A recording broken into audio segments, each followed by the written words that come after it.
The bottom line is the world needs that. The world needs an open, public, neutral economy that's not, being kicked around because of geopolitics or used as a tool for surveillance and control. That is needed, and it's needed so much that I have no doubt in my mind that it will be wildly successful and it will completely transform the way we do commerce in the next 20 years. Absolutely. And it's going to transform in ways we can't even expect. And that thing will underpin trillions of dollars of economic activity. Whether it's Bitcoin and we still call it that, I don't know. I know that such a thing will exist. There's no going away from that.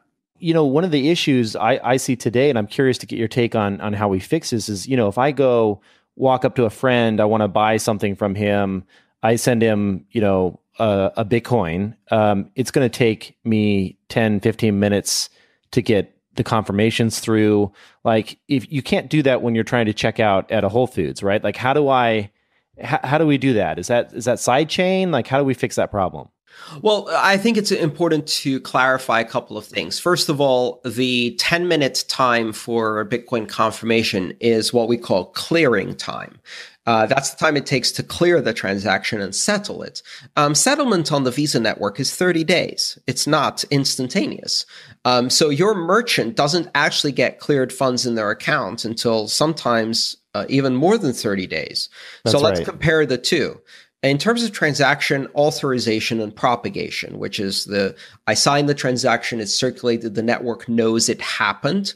That happens instantaneously on Bitcoin. It takes about 8 to 10 seconds to propagate globally for any transaction. And then it clears within 10, 20, or 30 minutes, depending on how much security you want. Is that a confirmation? That's the confirmation. But you don't need the confirmation to say that you've done a retail transaction, just like you don't need a signature to buy a cup of coffee at Starbucks, because the risk of fraud for that is so low, and the hassle of moving, the desire to move customers quickly through the checkout line. So you have similar issues there. Like, if I buy a car with Bitcoin, yes, I'm waiting 3 confirmations.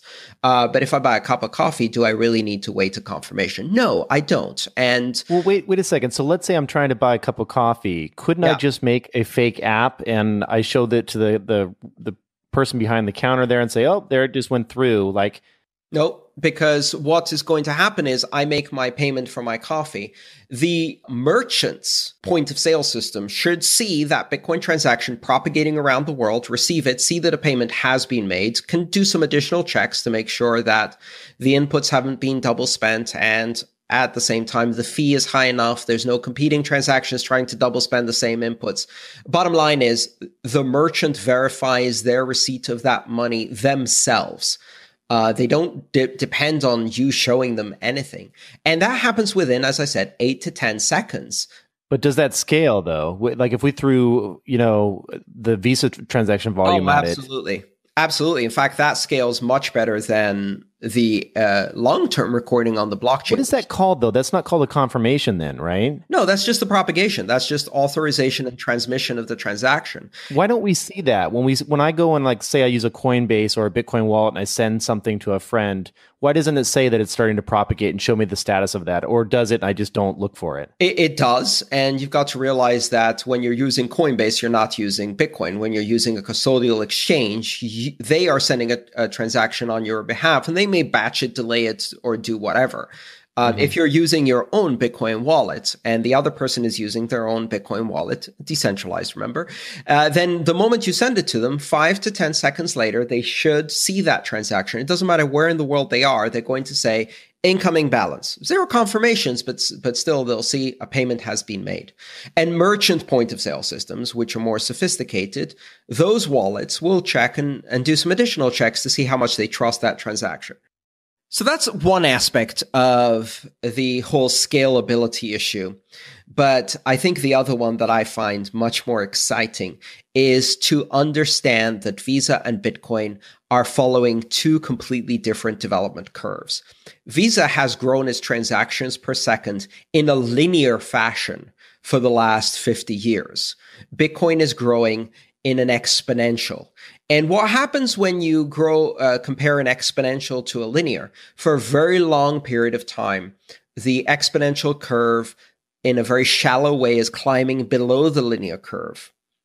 And then it hits the bend in the curve, the elbow as it's known in a parabolic or exponential. And what happens then is it starts climbing up, it meets the linear, but when it meets the linear, it's already turning vertical, which means that, and this is my prediction, the day we achieve transaction parity with Visa, and we will be 6 months before we achieve 10x Visa. Oh, wow. And 2 years before we achieve 100x Visa, which means then we start talking about billions of transactions per second, microtransactions, nanotransactions, real-time streaming money, things that are unimaginable. And you see, the thing is, they stay on the linear curve because the architecture itself is the predeterminant for that curve. So how do you do that in Bitcoin? Largely, you do it as we have with other protocols by going up the protocol stack. So all of the innovation is not happening in IP anymore. It's happening in Speedy and TCP and HTTP and WebRTC and things like that. And for the same reasons that IP and TCP on its own couldn't scale for voice and video, and the thing we're doing right now, which I was told in the 90s when I was at university, could not be done. And that the internet would never scale because packet switch networks were not capable of delivering the scalability of the telecommunications circuit switch networks. Well, we ate their lunch, and we're about to see that exact same history repeat. Lightning Network, payment channels, side chains, additional layers are capable of doing first tens of thousands of transactions per second, very close to parity with Visa, and then millions, and then billions of transactions per second. Now, none of these get recorded on the Bitcoin blockchain directly.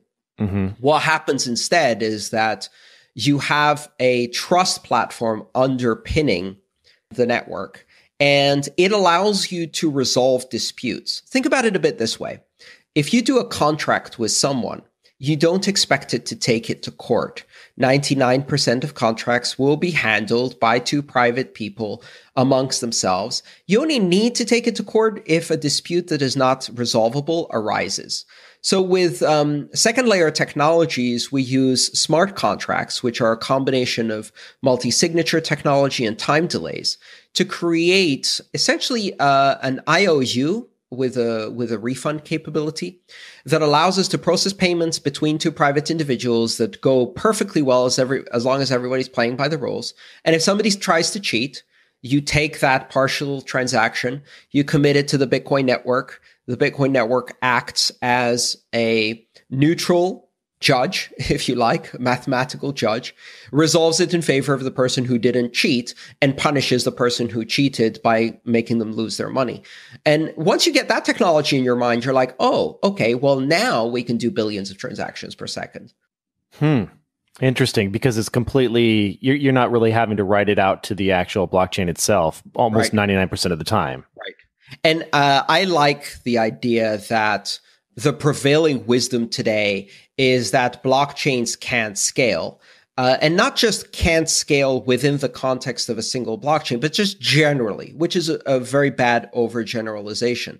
It is akin to horse buggy manufacturers sitting on the side of the road, pointing at the automobile that is bogged down in a muddy, rutted horse road and going 3 miles an hour and breaking down all the time, pointing at it and laughing and going, this will never work. I love that. Keep thinking that way, please. The banking industry needs to remain complacent for 10 more years. Just like the telco industry when it was faced with the internet. Smug and complacent, here we come.